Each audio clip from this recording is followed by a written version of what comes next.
গল্পের সওদাগর চ্যানেলে আপনাদের সবাইকে স্বাগতম। আজকে আমরা শুনব হুমায়ূন আহমেদের অচিনপুর পর্ব ৪ এবং এটি শেষ পর্ব। রাত বাড়ার সঙ্গে সঙ্গে হু হু করে ঝড়ো হাওয়া বইতে লাগল।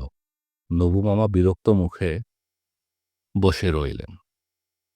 রাতের খাওয়া দাওয়া আজিজ খাঁর ওখানেই হলো। রাত যখন অনেক হয়েছে, লোকজন শুয়ে পড়েছে সবখানে, তখন আমরা উঠলাম। বৃষ্টি থামেনি, গুড়ি গুড়ি পড়ছেই। মাথায় ছাতা ধরে আধভেজা হয়ে বাড়িতে উঠলাম, কাদায় পানিতে মাখামাখি। বাড়িতে জেগে কেউ নেই, শুধু নানাজানের ঘরে আলো দেখা যাচ্ছে। দুজনে নিঃশব্দে দোতলায় উঠে এলাম। দরজা খোলা হলো অত্যন্ত সাবধানে। একটু ক্যাচ শব্দ হতেই দুজনে চমকে উঠছি। অন্ধকারে হাতড়ে হাতড়ে বের করলেন নবু মামা।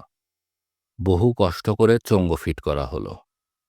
দম দিতে গিয়ে বিপত্তি, ঘ্যাস ঘ্যাস শব্দ হয়। তবে ভরসার কথা, ঝমঝমিয়ে বৃষ্টি নেমেছে। নবু মামা ফিসফিসিয়ে বললেন, কোন গানটা দিয়েছি কে জানে, একটা খুব বাজে গান আছে। এটা প্রথমে এসে গেলে খারাপ হবে খুব। আমি বললাম, নবু মামা, দেরি করছো কেন? দিচ্ছি, বৃষ্টিটা একটু কমুক, নয়তো শুনবে না। বৃষ্টির বেগ একটু কমে আসতেই গান বেজে উঠল। আমার ভাঙা ঘরে চাঁদের আলো, তোরে আমি কোথায় রাখিব। লালমামি গান শুনে মুগ্ধ হবে কি, আমি নিজেই মোহিত হয়ে গেলাম।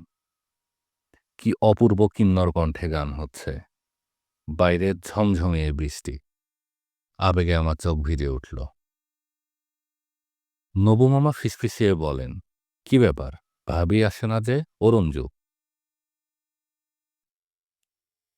আমি সে কথার জবাব দিলাম না। বাইরে তখন ঝড় উঠেছে, জানালার কপাটে শব্দ হচ্ছে খটখট। নবু মামা জানালা বন্ধ করবার জন্য উঠে দাঁড়িয়েছে। অমনি লালমামি ডেকে পাঠালেন, রঞ্জু, রঞ্জু। নবু মামা ফিসফিস করে বললেন, চুপ করে থাক, কথা বলবি না। আমি চুপ করে রইলাম। নবু মামা অন্য রেকর্ড চালিয়ে দিল, যদি ভালো না লাগে তো দিও না মন। লালমামি তরচাই খা দিলেন। অরঞ্জু, কি ব্যাপার, গান হয় কোথায়? নবু মামা উত্তেজনা চেপে রাখতে না পেরে হো হো করে হেসে উঠলেন। ভাবি, তোমার জন্য আনলাম, তোমার জন্য আনলাম। নবু মামা লালমামির হাত ধরে টেনে ভিতরে নিয়ে গেল। কি ফুর্তি তার! লালমামি বললেন, কলের কান্না, ছোটবেলায় দেখেছিলাম একবার। চঙ্গ আছে? বাতি জ্বালাও না। বাতি জ্বালানো হলো। লালমামিকে দেখব কি, নবু মামার দিকে তাকিয়ে আছি। আনন্দে উত্তেজনায় নবু মামার চোখ জল জল করছে। মামি বললেন, ভাঙা ঘরের চাঁদের আলো গানটা আরেকবার দাও। সে অপূর্ব গান আবার বেজে উঠল। বাইরে তখন ঝড় বৃষ্টি। সে রাতের কথা আমার খুব মনে আছে। একটা মানুষের সামগ্রিক জীবনে মনে রাখবার মতো ঘটনা তো খুব সীমিত। কত মানুষ আছে সমস্ত জীবন কেটে যায়, কোনো ঘটনাই মনে রাখার মতো আবেগ তার ভিতরে সৃষ্টি করে না। আমি নিজে কত কিছুই তো ভুলে বসে আছি, কিন্তু মনে আছে, সে রাতে গান শুনতে নিজের অজান্তেই আমার চোখে পানি এসেছিল। নবু মামা আর লাল মামি যেন দেখতে না পাই, সেজন্য আমি মাথা ঘুরিয়ে জানালার দিকে তাকিয়ে রয়েছি। নবু মামা বললেন, ভাবি, আমার নাচতে মন চাইছে। নাচো না। নবু মামা বললেন, রঞ্জু, তুই নাচবি আমার সঙ্গে? আমি সে কথার জবাব দিলাম না। মামি বললেন, নবু, ওই রেকর্ডটা আবার। সারা রাত হবে আজকে, বুঝলে ভাবি। ক্লান্তি নেই নবু আমার। লাল মামির উৎসাহও সীমাহীন। শুনতে শুনতে আমার ঘুমে চোখ জড়িয়ে এলো। নবু মামা বললেন, গাধা, এত ফাইন গান আর ঘুমাই কেমন দেখো। লাল মামি বললেন, আজ তাহলে থাক, ঘুমো তোরা। না না, থাকবে না, যতক্ষণ ঝড় বৃষ্টি হবে ততক্ষণই গান হবে। কথা শেষ না হতেই করকর করে বাজ পড়ল। ফুর্তিতে নবু মামা হো হো করে হেসে ফেললেন। মামি বললেন, রঞ্জু, ঘুম পাচ্ছে, এগুলো নিয়ে আমার ঘরে এসে পড়ো। নবু আমাকে ভাঙা ঘরে চাঁদের আলো গানটা শুনে শুনে লিখে দিতে পারবি কাগজে? নিশ্চয়ই পারবো, নিশ্চয়ই। জানালা দিয়ে বৃষ্টির ছাট আসছিল। উঠে বন্ধ করতে গিয়ে দেখি বড় নানিজানের ঘরের লাগোয়া গাবগাছটি ভেঙে পড়ে আছে। কেমন ন্যাড়া দেখাচ্ছে জায়গাটা।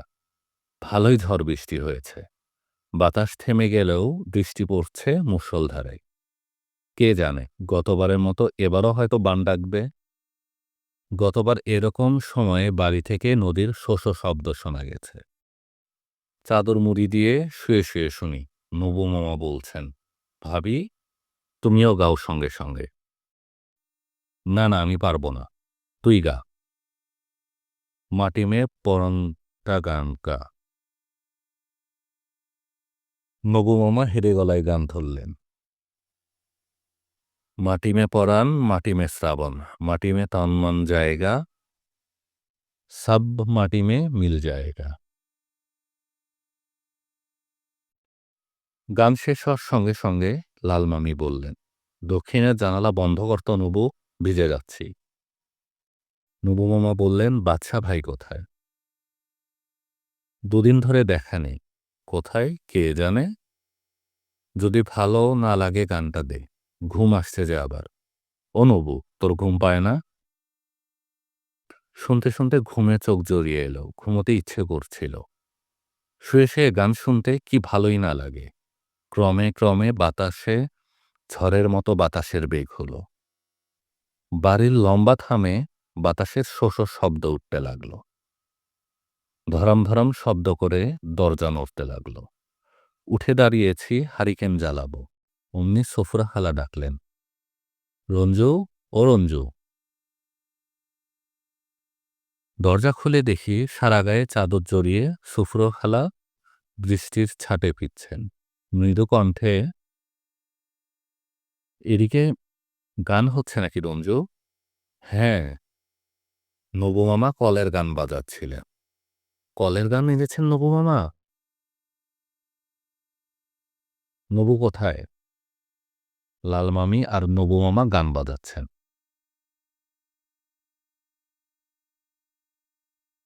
সুফরা খালা আরেকটু এগিয়ে এসে বললেন, কই, গান শুনছি না তো। আমরা দুজন কিছুক্ষণ চুপচাপ দাঁড়িয়ে রইলাম।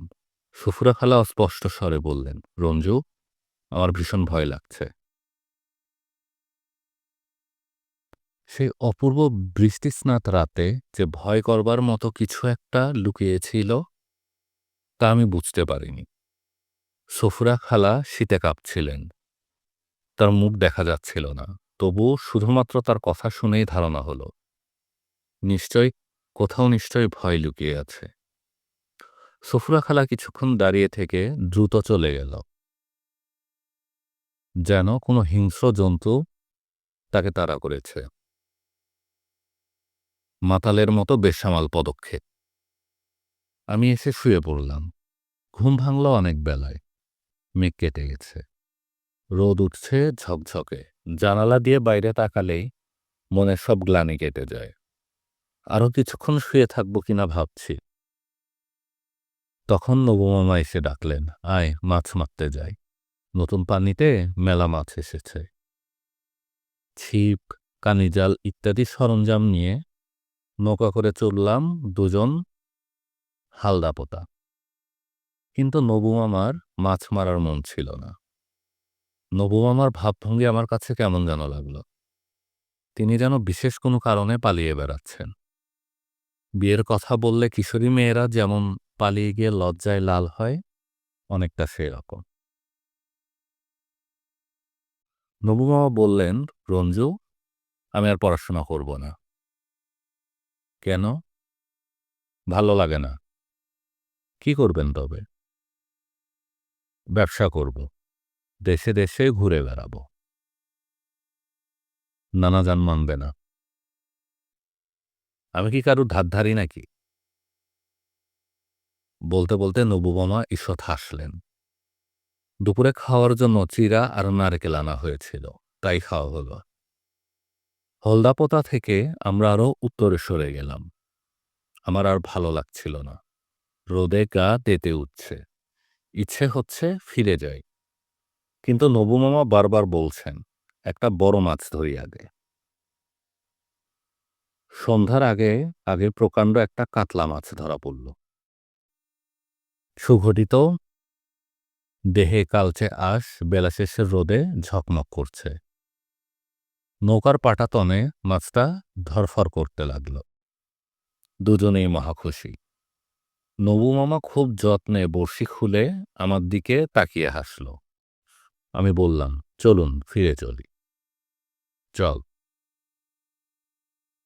ভাটার টানে নৌকা ভেসে চলছে। হঠাৎ করে নবু মামার ভাবান্তর হল। আমার দিকে তাকিয়ে নিচু গলায় বলল, মাছটা ছেড়ে দেই রঞ্জু? কেন মামা? না, ছেড়ে দিই। বলেই মাছটা জলে ফেললেন। আমি চুপ করে রইলাম। নবুমামা বললেন, একবার আমি একটা পাখি ধরেছিলাম, টিয়া পাখি। তারপর কি মনে করে ছেড়ে দিয়েছি। আমার খুব লাভ হয়েছিল। কি লাভ? হয়েছিল। আজকে মাছটা ছেড়ে দিলাম। দেখিস মাছটা দোয়া করবে আমার জন্য। নবুমামা পাটাতনে শুয়ে উদাস দৃষ্টিতে তাকিয়ে রইলেন। বাড়িতে এসে হুলস্থুল কাণ্ড। লাল মামির সঙ্গে প্রচণ্ড ঝগড়া হয়েছে সফুরা খালার।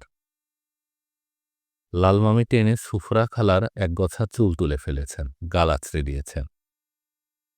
সফুরা খালা বিষম দৃষ্টিতে ঘুরে বেড়াচ্ছেন। লাল মামি তার দরজা বন্ধ করে রেখেছেন। কারো সঙ্গে কথাবার্তা নেই।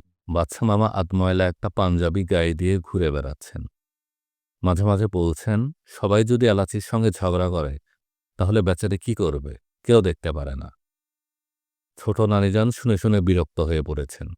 একবার ধমকে দিলেন, যা তুই, খামখা ঘ্যান ঘ্যান, ভাল লাগে না। বাদশা মামা উঠানে গিয়ে বসে রইলেন। বোকার মতো তাকাতে লাগলেন এদিক সেদিকে। নবু মামাকে দেখে বললেন, দেখলি নবু, সফুরা কি ঝগড়া করল? এলাচির সারাদিন খাওয়া দাওয়া নাই।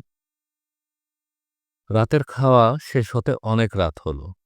রান্না হতে দেরি হয়েছে। সংসার যাত্রা কিছু পরিমাণে বিপর্যস্ত। খাওয়া দাওয়া সেরে ঘুমোতে এসে দেখি সফুরা খালা বসে আছেন আমাদের ঘরে। সফুরা খালা বললেন, তোমাদের জন্য বাইরের বাংলা ঘরে বিছানা হয়েছে, এই ঘরে আমি থাকব। তাকিয়ে দেখি পরিপাটি করে ঘর সাজানো। আমার আর নবু মামার ব্যবহারিক জিনিসপত্র কিছুই নেই। নবু মামা বললেন, তুই থাকবি কেন এখানে, তোর নিজের ঘর কি হলো? আমার ঘরে পানি পড়ে, বিছানা ভিজে যায়। নবু মামা কিছুক্ষণ উদ্ধত দৃষ্টিতে তাকিয়ে রইলেন। তারপর হনহন করে ঘর ছেড়ে চলে গেলেন। সফুরা খালা বললেন, রঞ্জু, তুমি নবুকে চোখে চোখে রাখবে। সিঁড়িতে নামতে গিয়ে বাচ্চা মামার সঙ্গে দেখা। বাচ্চা মামা বললেন, রঞ্জু, এলাচি ভাত খেয়েছি কিনা জানিস? জানি না। মোহরের মা বলল খেয়েছে। তুই একটু খোঁজ নিয়ে আয়। আপনি নিজে যান না মামা। আচ্ছা আচ্ছা, আমি নিজেই যাই। লাল মামি সেদিন না খেয়েছিলেন, রাতেও খেলেন না। দুপুরেও ভাত নিয়ে গিয়ে মোহরের মা ফিরে এলো।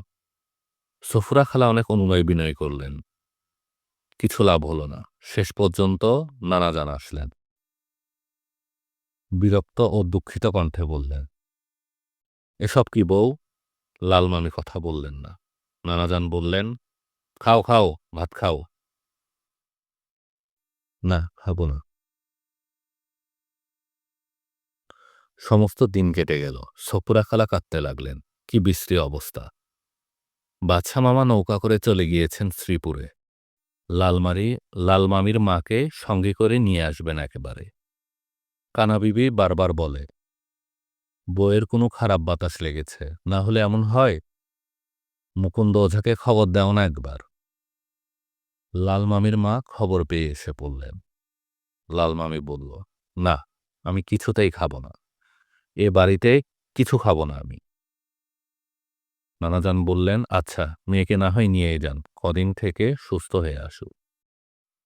ধরাধরি করে লাল মামিকে নৌকায় তোলা হলো।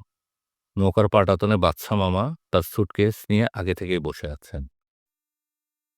লাল মামি বাচ্চা মামাকে দেখেই জ্বলে উঠলেন, ও গেলে আমি যাব না, আল্লাহর কসম আমি যাব না। বাচ্চা মামা চুপচাপ নেমে দাঁড়িয়ে বোকার মতো সবার দিকে তাকিয়ে হাসতে লাগলেন, যেন কিছুই হয়নি। তার কাণ্ড দেখে আমার চোখে পানি এসে গেল। নবু মামার বিয়ের জন্য ব্যস্ত হয়ে পড়লেন সবাই। মেয়ে তো আগে থেকেই ঠিক করা ছিল, এবার কথাবার্তা এগুতে লাগল।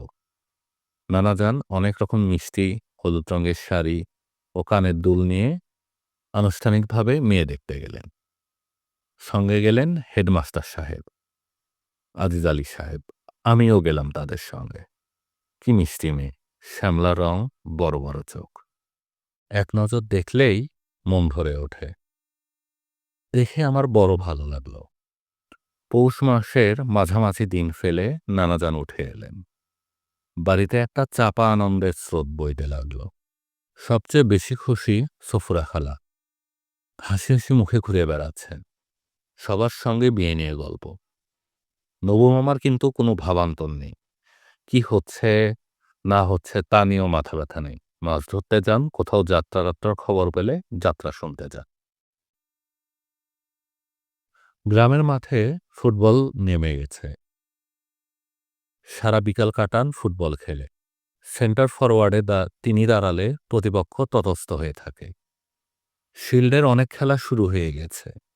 গ্রামের টিম খুব শক্ত, ফাইনালে উঠে যাবে সন্দেহ নেই। নবু মামা প্রাণপণে খেলেন, মরণপণ খেলা। বল নিয়ে দৌড়ে যাবার সময় তার মাথার লম্বা চুল বাতাসে থরথরিয়ে কাঁপে। মাঠের বাইরে বসে বসে মুগ্ধ নয়নে আমি তাই দেখি। রাতের বেলা গরম পানি করে আনি। নবু মামা গরম পানিতে পা ডুবিয়ে অন্যমনস্কভাবে নানা গল্প করেন। লালমামি প্রসঙ্গে কোনো আলাপ হয় না। তিনি সেই যে গিয়েছিলেন আর ফেরার নাম নেই। বাচ্চা মামা প্রতি হাটবার নৌকা নিয়ে চলে যান, আবার সেদিনই ফিরে আসেন। লালমামির ঘরেই বাকি সময়টা কাটে তার। আমি বুঝতে পারি কোথাও সুর কেটে গিয়েছে, ভালো লাগে না। কবে লিলির চিঠি আসবে, কবে আমি চলে যেতে পারবো, তাই ভাবি। তখন আমি অনেক রকম স্বপ্ন দেখতে শিখেছি। পরগাছা হয়ে বেঁচে থাকতে ঘৃণা বোধ হচ্ছে, অথচ বেরিয়েও আসতে পারছি না। বড় নানি যান অনেক সম্পত্তি নাকি আমাকে আর লিলিকে দিয়ে গিয়েছেন, কিন্তু তাতে আমার অবস্থার কোনো পরিবর্তন হয়নি। তাছাড়া সে সময়ে আমি প্রেমেও পড়েছিলাম। অচিনপুরের এই কাহিনীতে সে প্রেমের উল্লেখ না করলেও চলে, কারণ তার ভূমিকা নেই এখানে। তবে প্রচণ্ড পরিবর্তন হচ্ছিল আমার মধ্যে, এইটুকু বলা আবশ্যক। নবম আমার স্কুল ফাইনালের রেজাল্ট হলো তখন। খুবই ভালো রেজাল্ট। ডিস্ট্রিক্ট স্কলারশিপ পেলেন। কলেজে ভর্তি হবার জন্য টাকা পয়সা নিয়ে নবু মামা রওনা হলেন। নানাজানের ইচ্ছা ছিল নবু মামা যেন আনন্দমোহন কলেজে ভর্তি হন, কিন্তু নবু মামার ইচ্ছে প্রেসিডেন্সি কলেজ। নবু মামার বিয়ের তারিখ ঠিকই থাকল। নবু মামা নিজেও একদিন মেয়ে দেখে এলেন। সফুরা খালা তখন বললেন, যখন বললেন মেয়ে পছন্দ হয়েছে, নবু মামা ঘাড় নেড়ে সায় দিয়েছে। 12ই ভাদ্র তারিখে নবু মামা চলে গেলেন। আর 13ই ভাদ্র বাচ্চা মামা শ্রীপুর থেকে আতপাগল হয়ে ফিরে এলেন। আমি ভাষা ভাবে শুনলাম, লাল মামি শ্বশুরবাড়ি ফিরে যাবার নাম করে নবু মামার সঙ্গে চলে গিয়েছেন। কেউ যেন জানতে না পারে সেই জন্য বাদশা মামাকে ঘরে বন্ধ করে রাখা হলো। তার মাথা ঠিক নেই, কখন কাকে কি বলে বসেন। ছোট নানিজানের ফিটের ব্যারাম হয়ে গেল। সফুরা খালাকে দেখে কোনো পরিবর্তন নজরে পড়ে না, শুধু তার চোখে কালি পড়েছে। মুখ শুকিয়ে তাকে দেখায় বাচ্চা ছেলেদের মতো। নানাজান সেই বছরই হজ করতে গেলেন। যাওয়ার আগে সব সম্পত্তির বিলি বন্দোবস্ত হল। বাদশা মামাকে সব লিখে পড়ে দিয়ে গেলেন। একটা প্রচণ্ড প্রাচীন বটগাছ যেন চোখের সামনে শুকিয়ে উঠছে, সবুজ পাতা ঝরে যাচ্ছে, কাণ্ড হয়েছে অশক্ত। আমি তাই দেখছি তাকিয়ে তাকিয়ে। শৈশবের যে অবুঝ ভালোবাসায় নানাজানের বাড়িটিকে আমি ঘিরে রেখেছিলাম, সেই ভালোবাসা করুণ নয়নে চেয়ে আছে আমার দিকে। কিন্তু আমি তো এখানে কেউ নই। একদিন চুপচাপ চলে যাব। কেউ জানতে পারবে না রঞ্জু নামের আবেগপ্রবণ ছেলেটি কোথায় চলে গেল। এত বড় বাড়ি, অথচ এই কজন মাত্র মানুষ আমরা। রাতের বেলা গা ছমছম করে। মোহরের মা মাঝে মধ্যে চমকে ওঠে। ওটা কি গো? ওমা, ভূত নাকি? গাছের পাতায় বাতাস লেগে সরসর শব্দ হয়। এবারে সবকিছু বদলে গেছে। লাল ফেজ টুপি পরা নানাজান সূর্য ওঠার আগেই উঠোনের চেয়ারে এসে আর বসেন না। ফাবিয়ায়ে আলা রাব্বিকুমা তুকাজ্জিবান। ঘুম ঘুম চোখে অর্ধ জাগ্রত কানে কতবার শুনেছি এই সুর। এখন সকালটা বড় চুপচাপ। ভোরের আলোয় মনের সব গ্লানি কেটে যায়। আমি চাই এ বাড়ির সবার মনের গ্লানি কেটে যাক। নবু মামা ফিরে এসে আগের মতো জ্যোৎস্না দেখে উল্লাসে চিৎকার করুক। কি জ্যোৎস্না, খেতে ইচ্ছে করে। সফুরা খালা ঠিক আগের মতো লাঠি হাতে পাখি উড়ে গেল বলে এ সংসারের যাবতীয় দুঃখ কষ্ট উড়িয়ে দিক। বাদশা মামা তার সাজ পোশাক পরে হিরণ্য রাজার পাঠ করুক। কিন্তু তা আর হবে না, তা হবার নয়। আমি সংসারের মন্থর স্রোতে গা এলিয়ে দিলাম। কারুর সঙ্গে আজ আমার যোগ নেই। দিন কেটে যেতে লাগল। টিনের কানেস্তারায় বাড়ি পড়েছে। উচ্চকণ্ঠে কি যেন ঘোষণা করা হচ্ছে। কৌতূহলী হয়ে দাঁড়াতেই দেখি বাদশা মামা বিব্রত মুখে সারা গায়ে চাদর জড়িয়ে হাঁটছেন।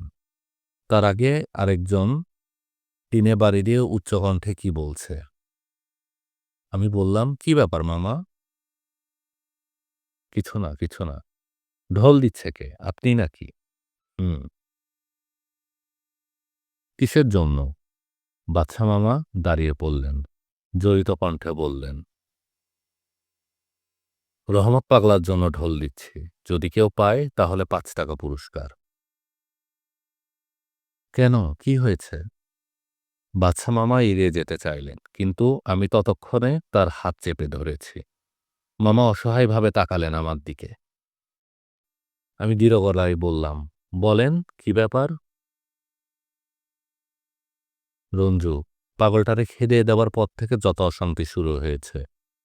ফিরিয়ে আনলে যদি মিতে। মামা আমার হাত ছাড়িয়ে সামনে এগিয়ে গেলেন। বাদশা মামা আরো অনেক রকম পাগলামি করতে লাগলেন। নানাজানের একটা আম কাঁঠালের প্রকাণ্ড বাগান ছিল।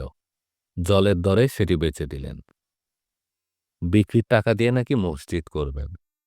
ছোট নানিজান কাঁদো কাঁদো হয়ে বললেন, এসব কি রে বাচ্চা? বাদশা মামা কৈফতের ভঙ্গিতে বললেন, তিনি নাকি স্বপ্নে দেখেছেন সাদা পোশাক পরা এক জ্যোতির্ময় পুরুষ তাকে বললেন, মসজিদ কর, সব ঠিক হবে। ছোট নানিজান বললেন, বাচ্চা, তুই মিথ্যা কথা বলছিস। বাদশা মামা মাথা নিচু করে চলে গেলেন।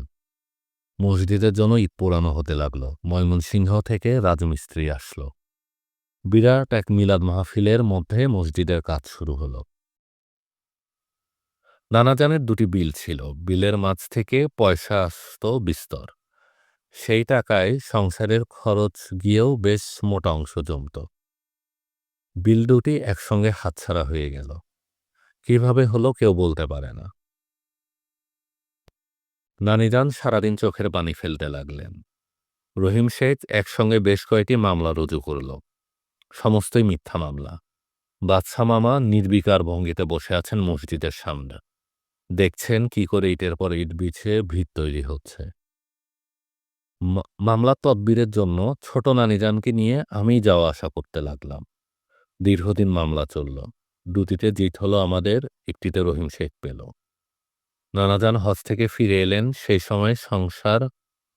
এই সময় সংসারে তখন ভরাডুবি ঘটেছে। রোজকার বাজারের টাকাতেও টানাটানি পড়তে শুরু করেছে। নানাজান কিছুই বললেন না। 6 মাসেই তার বয়স 6 বছর বেড়ে গেছে। চোখের দৃষ্টি হয়েছে নিষ্প্রভ। একা একা হাঁটতে পারেন না। লাঠিতে ভর দিয়ে দাঁড়াতে পারেন না। চোখের সামনে সংসারকে ভেঙ্গে পড়তে দেখলেন। তবু সকালবেলায় কোরআন শরীফ ধরে বিলম্বিত সুরে পড়তে লাগলেন। ফাবিয়ালায়ে রাব্বিকুমা তুগাজ্জিবান। অতএব তুমি আমার কোন কোন নিয়ামতকে অস্বীকার করিবে। বছর যাবার আগেই সম্পত্তির 1/3 বিক্রি করে দিতে হলো। বাদশা মামার মসজিদ ততদিনে শেষ হয়েছে। মাথা তুলে দাঁড়িয়েছে চমৎকার নকশিকাটা গম্বুজ। ধবধবে সাদা দেয়ালে নীল হরপে লেখা কলামে তৈয়ব। পাড়ার ছেলেমেয়েরা আমপারা হাতে সকালবেলাতে মসজিদে ছবক নিতে আসে। দেখে শুনে বাদশা মামা মহা খুশি। মহাজনের কাছ থেকে টাকা ধার করে মসজিদের সামনে পুকুর কাটিয়ে দিলেন। কি সুন্দর টলটলে জল। পুকুরে পাথরে বাঁধানো প্রশস্ত ঘাট। বাদশা মামাকে দেখে আমার নিজেরও ভালো লাগে। সাদা গোলটুপি পরে চোখে সুরমা দিয়ে কেমন গর্বিত ভঙ্গিতে নামাজ পড়তে যান। একদিন আমাকে ডেকে একটু ইতস্তত করে বললেন, রঞ্জু, জুমার রাত্রে তাহাজ্জুদের নামাজ পড়ে শুয়েছি। অমনি দেখি তোর লালমামি নৌকায় করে ফিরে আসছে। আসবে ফিরে, দেখিস তুই। বাদশা মামার চোখ আনন্দে চকচক করে। লালমামির কথা ভাবতে চাই না আমি, তবু মনে পড়ে। কে জানে কোথায় সংসার পেতেছে তারা, নাকি যাযাবরের মতো ঘুরে বেড়াচ্ছে দেশময়। কোনোদিন কি সত্যি ফিরে আসবে ধসে যাওয়া পরিবারটিকে শেষবারের মতো দেখে যেতে? নিজের কথাও আজকাল খুব ভাবি। আজন্ম যে রহস্যময়তার ভিতরে বড় হয়েছি তা সরে সরে যায়। মনে হয় কিছুই রহস্য নয়। চাঁদের আলো, ভোরের প্রথম সূর্য, সমস্ত রহস্যের অতীত প্রাকৃতিক নিয়মাবলী। যে নিয়মের ভিতর আমরা জন্মাই, বড় হই, সুখ দুঃখ কষ্ট পাই। দুঃখ ও সুখ কি তা নিয়েও ভাবতে চেষ্টা করি। মোহরের মা যখন তার আজীবন সঞ্চিত পটুলা পুটলি নিয়ে অশ্রু সজল চোখে আমার সামনে দাঁড়িয়ে বলে, ও বেটা রঞ্জু, যাই গো বেটা, তোমার দুঃসময়ে একটা মানুষের বোঝা আর বাড়াইতাম না গো। তখন আমার কোনো দুঃখ বোধ হয় না। এ যেন ঘটতই। তাহলে দুঃখ কি? নতুন করে আবার সম্পত্তি বিক্রি হচ্ছে শুনে ছোট নানিজান যখন উম্মাদের মতো কাঁদেন, তখন বুঝি দুঃখ। অথচ সফুরা খালা তখন হাসি মুখে বলেন, গরিব মানুষ হওয়ার অনেক রকম মজা আছে রঞ্জু। তুমি ইচ্ছা মতো ঘুরে বেড়াতে পারবে, কেউ কিছু বলবে না। তখন সব চিন্তা ভাবনা জট পাকিয়ে যায়। সন্ধ্যাবেলা আমি নানাজানের হাত ধরে তাকে বেড়াতে নিয়ে যাই। হিম লেগে তার কাশি হয়, খুক খুক করে কাশেন। আমি যদি বলি চলেন ঘরে যাই, নানাজান আটকে ওঠেন। না না, আরেকটু আরেকটু বেড়াই। পরম নির্ভরতার সঙ্গে তিনি আমার হাত ধরে হাঁটেন। বেলা শেষে সূর্যরশ্মি তার সফেদ দাড়িতে চকচক করে। লিলির যে চিঠির জন্য পরম আগ্রহে প্রতীক্ষা করছিলাম, সে চিঠি এসে গেছে। লিলি গোটা গোটা হরফে লিখেছে, আমি জানি তুই রাগ করেছিস। কতদিন হলো গিয়েছি, কিন্তু তোর কাছে কখনো চিঠি লিখিনি।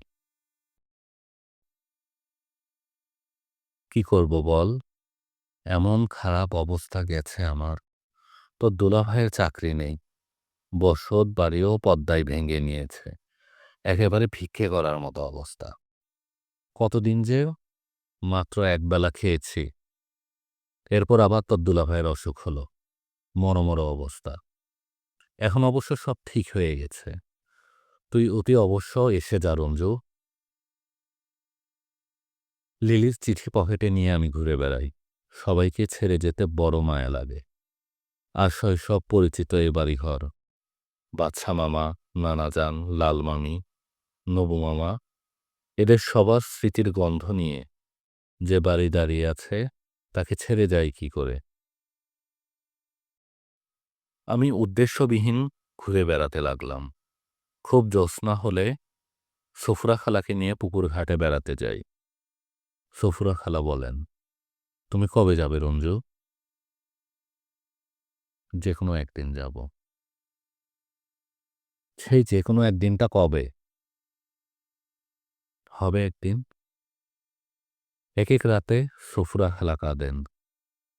তার গভীর বিষাদ বুঝবার ক্ষমতা আমার নেই, বুঝতে চাই না। যে বন্ধন আমাকে এখানে আটকে রেখেছে, কবে তা কাটবে, কবে চলে যাব, তাই ভাবি।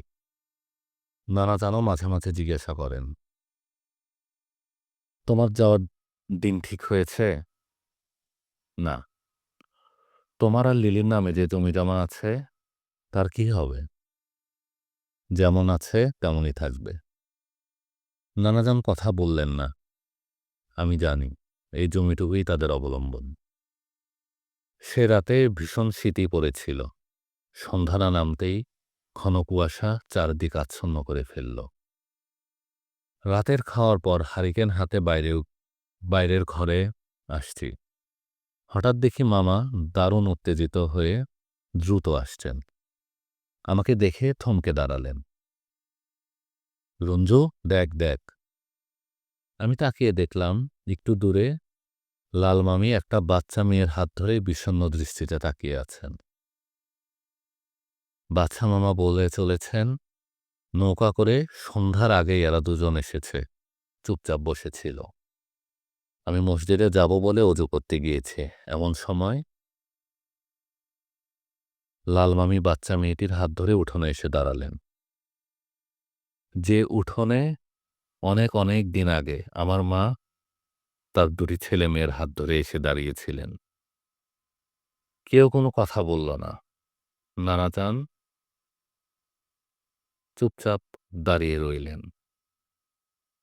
ছোট নানিজান যেন কিছুই বুঝছেন না এমন ভঙ্গিতে তাকাতে লাগলেন। সফুরা খালা দোতলার বারান্দায় দাঁড়িয়েছিলেন। তিনি নিচে নেমে এলেন। বাদশা মামা ব্যস্ত হয়ে তাকে জিজ্ঞাসা করলেন, তোর গরম শালটা কোথায় সফুরা? এলাচির শীত করছে। নবু মামার কথা কেউ জিজ্ঞাসা করল না। সবাই চুপ করে রইল। এক সময় দেখলাম লাল মামি কাঁদছেন। আমি চুপচাপ বাইরের ঘরে বসে ঝিঝি ডাক শুনতে লাগলাম।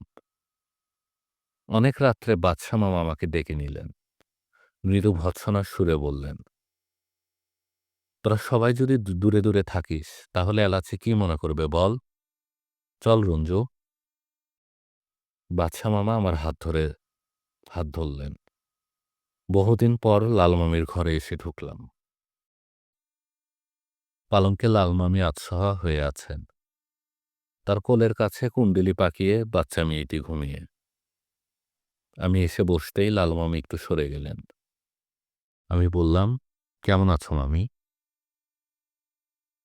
মামি মাথা নাড়লেন। বাচ্চা মামা বললেন, মোটেই ভালো না রঞ্জু। দেখ না স্বাস্থ্য কি খারাপ হয়ে গেছে। আমি চুপচাপ বসে রইলাম। বাচ্চা মামা ব্যস্ত হয়ে পুরনো গ্রামোফোন খুঁজে বের করলেন। আমি বললাম, আজ থাক মামা। না না, শুনি, আমার শোনার ইচ্ছা হচ্ছে। লাল মামি মৃদু কণ্ঠে বললেন, না না থাকুক, গান বাজাতে হবে না। তবু গান বেজে উঠল। আমার ভাঙা ঘরে চাঁদের আলো, তোরে আমি কোথায় রাখি বল? আমি চলে আসলাম। এই অচিন পুরীতে থাকবার কাল আমার শেষ হয়েছে।